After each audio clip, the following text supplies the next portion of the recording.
সালাম আলাইকুম।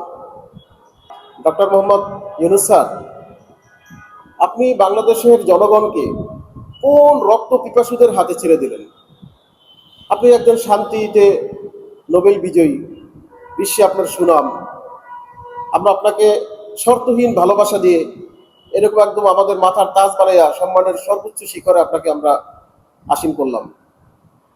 আমরা আইন শৃঙ্খলা পরিস্থিতির কি একটা অবস্থা, আপনি প্লিজ এগুলো একটু দেখবেন না?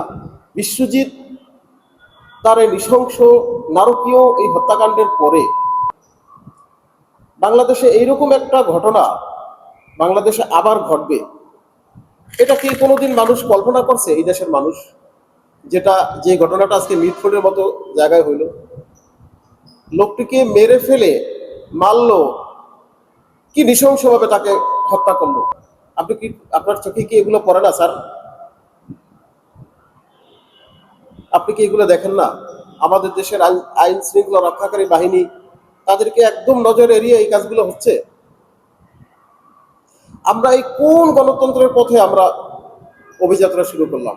কোন গণতন্ত্র এটা, যেখানে মানুষের মূল্যই নাই, মানুষের ন্যূনতম বেঁচে থাকারই অধিকার নাই?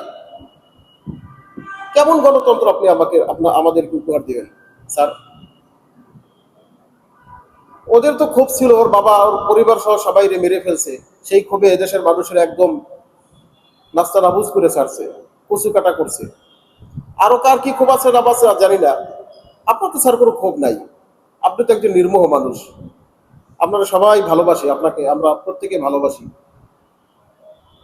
আপনি যখন চলে যাবেন বলছিলেন আমরা তো সবাই রাস্তায় নেমে গেছি, না আপনি কই যাবেন? আমাদের ছেড়ে আপনি যাবেন না, আমাদের কার হাতে রেখে যাচ্ছেন? আমরা সেই কথা বলছিলাম, কিন্তু আমাদের এখন কার হাতে ছেড়ে দিলেন আপনি স্যার?